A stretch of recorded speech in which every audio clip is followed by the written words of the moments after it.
Hey everyone, David C. Anderson here, coming at you from the Knife Center, and welcome to Knife AQ. This is episode 107, and it is the knife series where I answer all your questions, whether they're sharp or dull. This week, speaking of sharp or dull, we're going to look at a couple of quote-unquote idiot-proof sharpening methods, as well as discussing what's the perfect size for a gentleman's knife. Let's get into it. All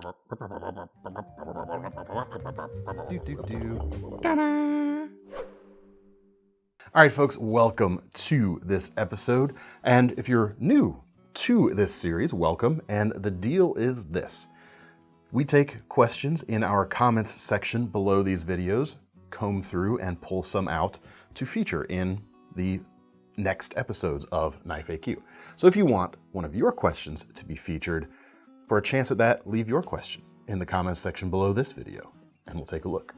First question today comes from Andrew Nasig. I'm looking to give a gift to a good friend who is getting married and was thinking about a gentleman's knife. On the right track. However, he works around Washington, D.C., and I'm not very familiar with blade restrictions. Is there a good, safe option? First off, yes, I have some answers for you, but before we get to those, we must caveat, as always, that we are not lawyers. I am not. Thomas is definitely not. Definitely not. If only you could see, you got like 3 holes in your shirt that I can see right now. I'd be like the worst lawyer. Toss you right out. However, this subject in particular is one I'm quite familiar with because although I don't anymore, I used to live about 4 miles from the DC border, actually. And as such, I know kind of what I needed to carry, or what I needed to kind of constrict myself to when I was going to carry my blades into the district. And the big thing you have to worry about, apart from, of course, don't be stupid in a stupid place doing stupid things with your knives, because it doesn't matter what you got then, you're gonna get stupid prizes. But you basically want to stick to something with a 3-inch blade.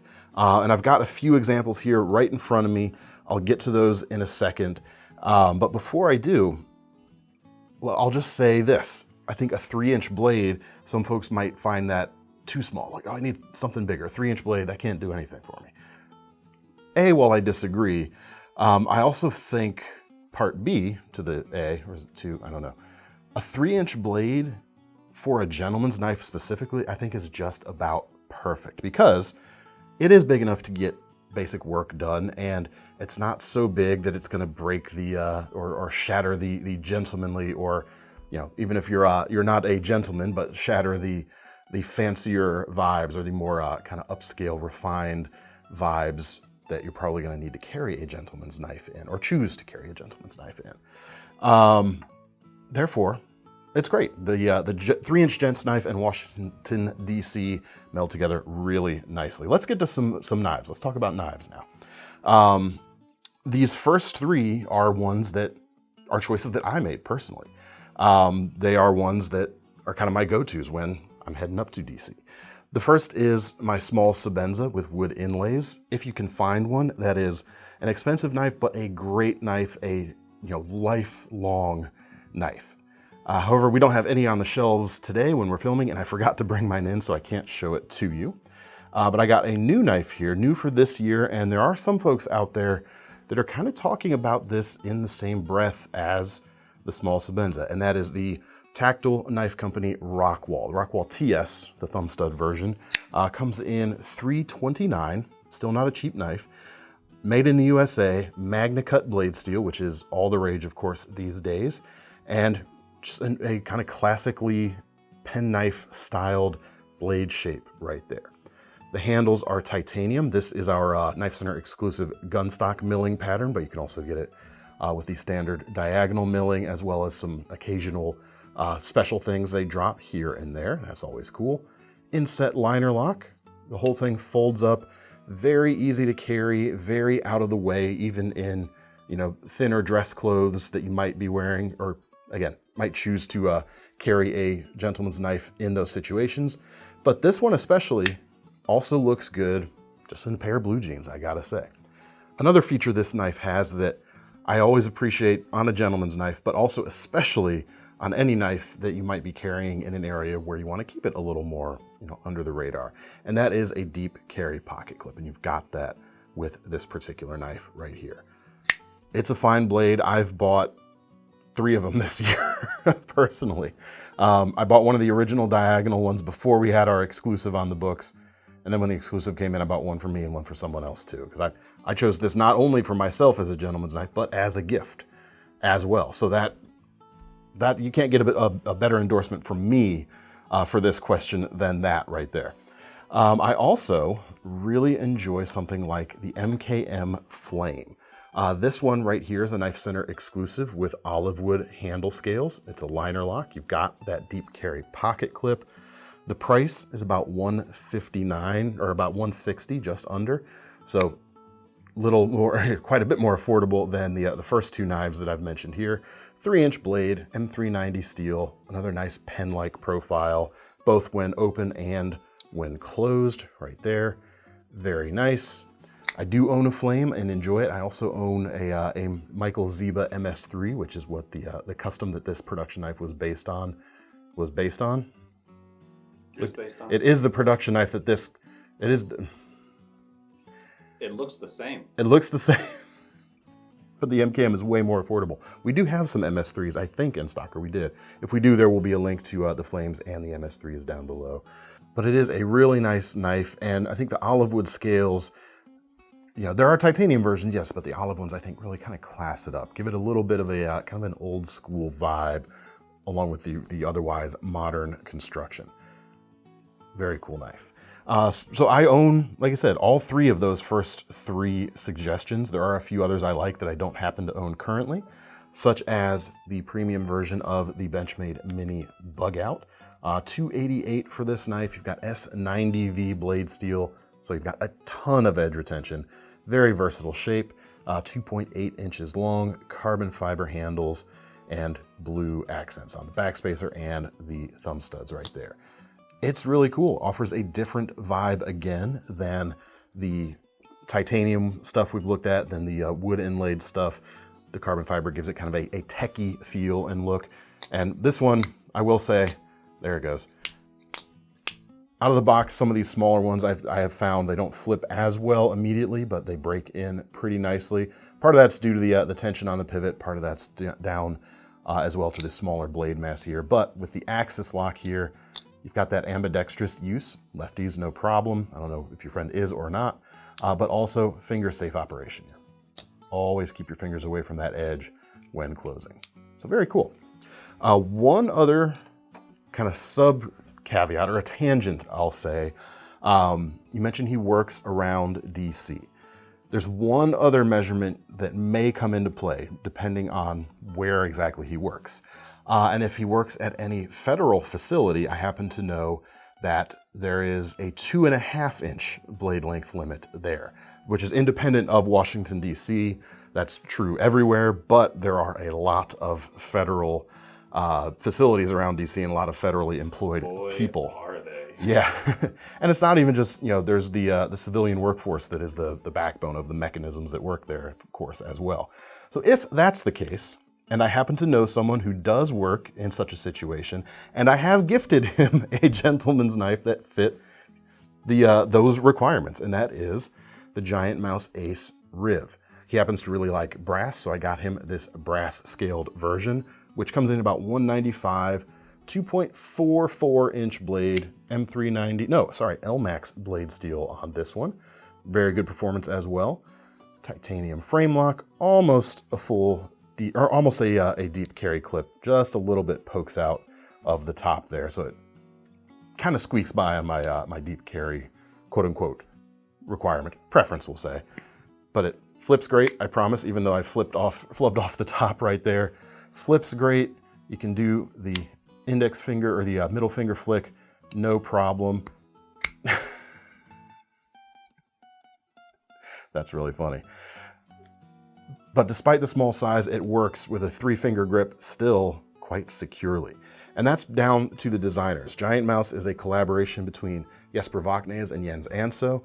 And Vaknes especially, I think, is a real master of making small knives work bigger. And this is just one prime example right here, a fantastically made one.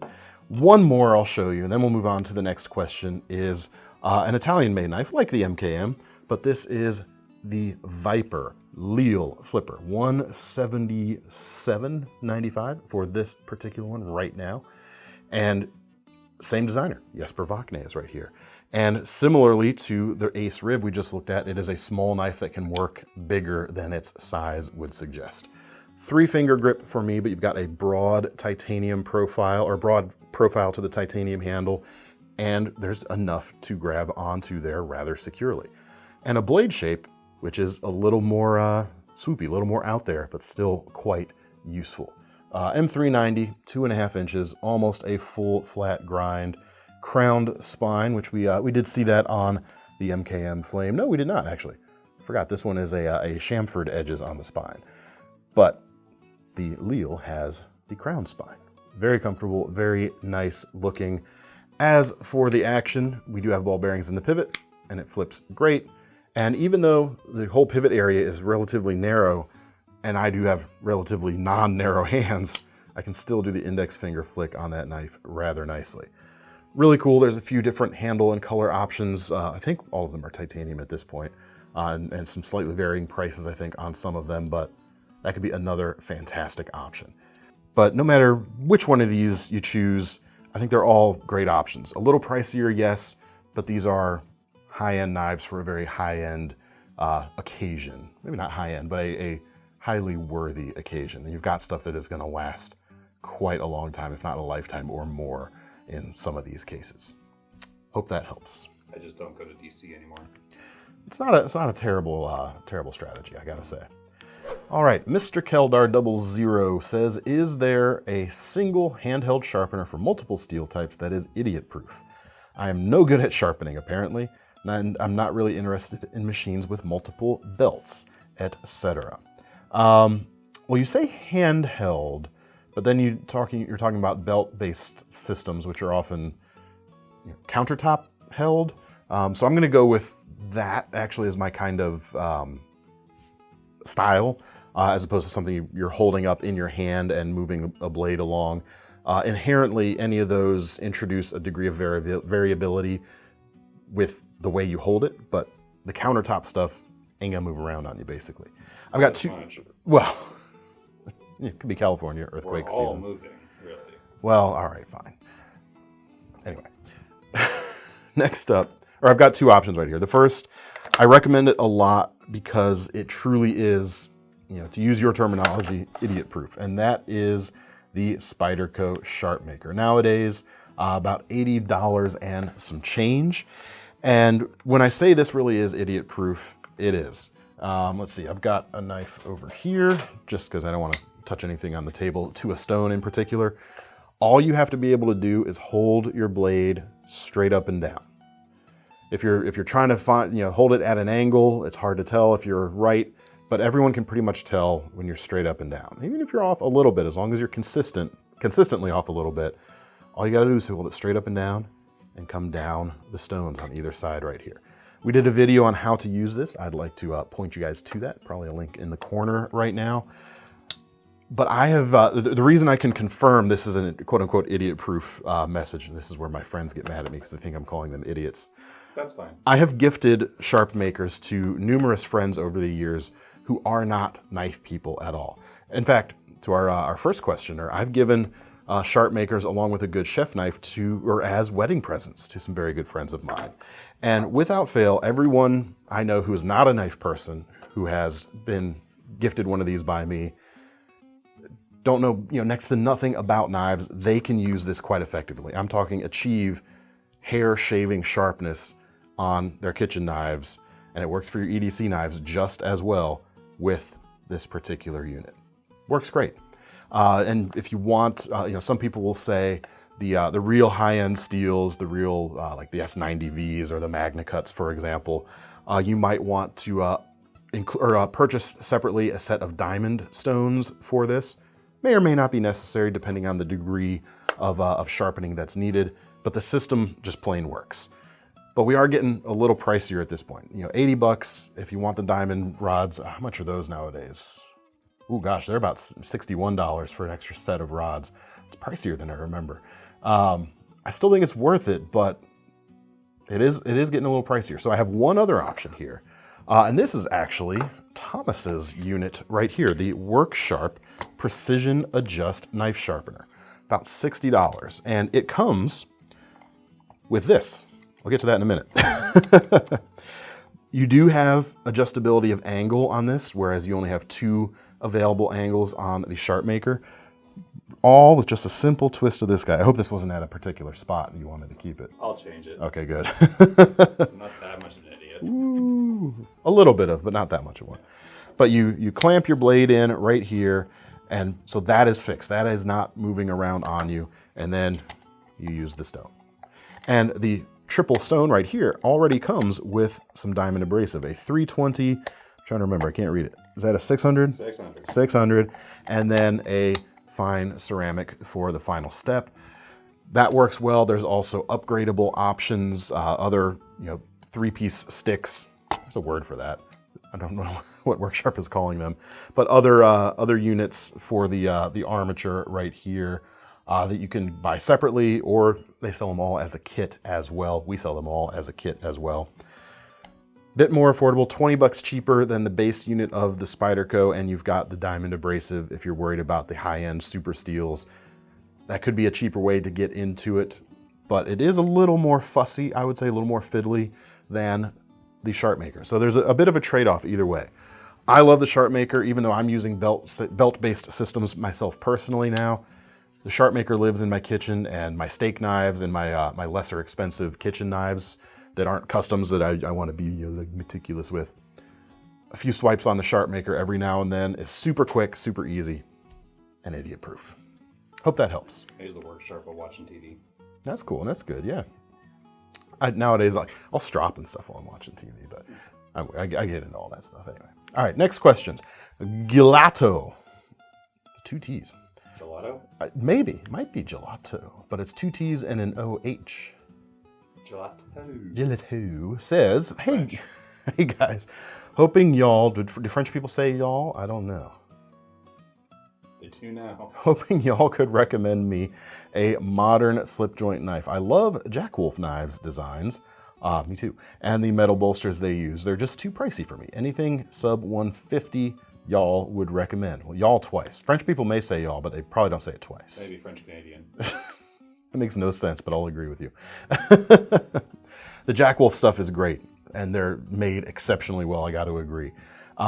If you're looking for something similar without being able to drop the same kind of coin, we're featuring Italy heavily on this episode so far, and that's where I think you ought to look for an alternative slip joint in the same kind of genre, the same type of style as the Jack Wolf stuff. Check out this Lion Steel Gitano first and foremost. We've got a 3.35-inch blade, big, long clip point shape, big, broad clip point shape, Nylock steel. I already mentioned the length. Kind of a like a Sardinian handle style almost, I want to say. Getting my geography right? Find out later. Even has a pocket clip here, which is pretty cool. The bolsters are titanium. They're not integral with the liners, but they are titanium. Carbon fiber inlays on this one, and this is the most expensive version of the Gitano right now, $143. A couple cents shy of that. About $128 for some of the micarta or wood handled options at this point in time. So similar kind of parts, I don't want to say parts bin, but similar kind of parts catalog that they're pulling from for the styling.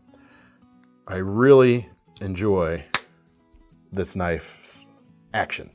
It's ever since they've come out, they've always had this very robust action. I mean, you can almost feel that click in the air. Half stop for safety and a sweet close right there. That's one option for you.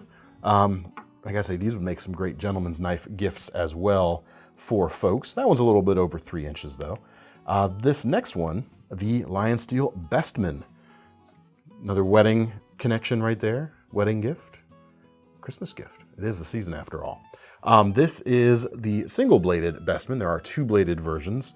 2.8-inch M390 blade made by Lion Steel for $135. So a few bucks less than that, but there are carbon fiber handles. There are the double bladed ones. Obviously the prices on those get a bit higher.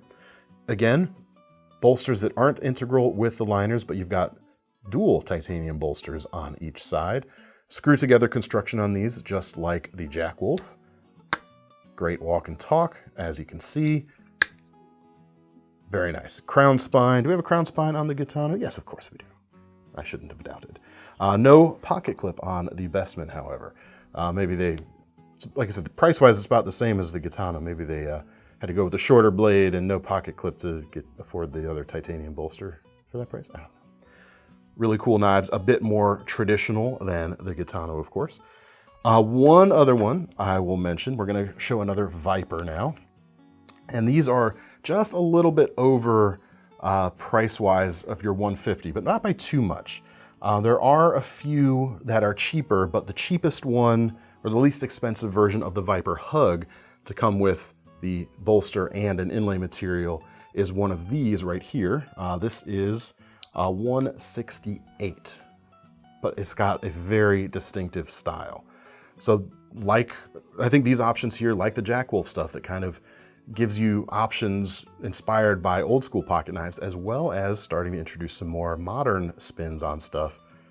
Got a few things along all of those lines with the suggestions here. Crown spine, titanium bolsters, these are integral to the liners right there. So that's a single piece of titanium. It walks and it talks so nicely. M390 blade, 3 1/8 of an inch long, modified Wharncliffe shape, full flat grind. Fantastic. They've even got double bolstered versions. Again, price is going to jump up a little more on these. $177 for this one. This is the Hug 2 with the 2 bolsters and a red G10. I was trying to remember what material that inlay was. Really cool stuff. Really solid knives. Check those out as some options. Folks out there who, whether you can't afford a Jack Wolf or whether you miss the drops because they do go quickly, these could be some options you could take a look at. All right, next question. Tyler McConnell says, DCA, your mission, should you choose to accept it, is recommending a 5 to 5.5 inch Santoku kitchen knife under $120 for my wife's Christmas gift. She specifically noted the size, so it needs to be no longer than noted above. My gift-giving reputation is set to self-destruct in 19 days, 18, 17, or whenever this video posts. All right, yeah, I've got a real cool one for you here. And that is the Shun Kanso Santoku knife. Comes in right under your $120 limit, 5.5 inch blade. How cool is that? There's actually, very few kind of Santokus in this size range right now on our site, actually, which is a little surprising to me. And this is kind of my favorite of what's available right now. But there's more good options than just this, I will say. But I love the blade. You've got a stone-washed finish, which is going to look good years from now, just as it looks now, since as you inevitably will get some scratches on it, it's going to blend in. Maybe less of a concern on a kitchen knife than an EDC knife that might be cutting more abrasive stuff, but still a concern nonetheless. AUS 10 steel, good choice for kitchen work. Wood handles. This is Tagaya-san wood. Tagaya-san. Tagaya-san. Tagaya-san. Not sure how it's pronounced, but it looks very good. Looks almost like Bakote, I gotta say. Wonder if they're related. Very nice. The handling of the knife is very agile. This is a nimble thing in the hand. And that's where a smaller kitchen prep knife like this can really shine. It's just quick moving. It's like you got nothing working against you, especially if you're doing lots of stuff where a small knife is appropriate, not fighting the weight of the knife as you go. It's got a very usable tip. It's even got a nice little rock chop on the cutting board. There's just a lot to appreciate about this knife, and it feels special. That's one of the biggest reasons I chose this one over some of the others, which are good designs, are built well, but some of them have like the standard black handle with the triple rivets. Feels more normal. This feels special. All right, now we come to the lightning round for today. First, James Madison asks, best Leatherman for a car mechanic? I will say this, whatever multi-tool has, Leatherman or otherwise, it has the tools or the implements you need is the best one for you. But Thomas is not a mechanic, No. but he works on all 3 of his jalopies. No one else will. Because literally, we won't get into that. And his Leatherman of choice is the Free P4 because, if I'm remembering correctly, as you've told me, you can do everything with this with a single hand. Yes. Because sometimes my other hand is occupied. Very, very important distinction. But whether it's simply accessing the pliers or any of the implements on the outside, Nice. that was almost bad. Almost. Or accessing any of the implements on the outside, you can do it all with one hand, whether it's the smaller drivers, whether it's the blade, scissors, file. Actually, this is the file. Yeah, the file's over here. There's other things. Many small things there. It does get a little fiddly sometimes. You have to kind of push things out of the way to get to what you want, but it absolutely can be done with one hand. And then you got another blade and a saw on the back. And that's why it might be a good option for you as well. But if it doesn't have the implements you need, pick one that does, and that's the best, quite honestly. Next lightning round question comes from Cab. Please assure me that MagnaCut steel is not going to make most other steels irrelevant. Well, let me assure you, sir, that MagnaCut steel is not going to make all other steels irrelevant. It is a really cool steel. It is a game-changing steel. However, 1095, simple carbon steels, the 10 series stuff, still has a place nowadays. Still works really well. You can still find great products with it and find great uses for that steel. But we've been using that stuff for, hundreds of years, not more. Like all the, think of the medieval era. Simple carbon steels, not too much different, if not identical to the stuff that can still be found today. Sometimes you just need a cheap steel. Sometimes you need a cheap steel. So as You cool, gotta learn how to sharpen on something. Swiss Army knives. So as cool as MagnaCut is, and I will stand behind that. I think it's a fantastic material. There's other stuff too that still has worth and use. Now we come to our final question of the day, which is of course our most serious question of the day, which comes from Lone Star Towboy.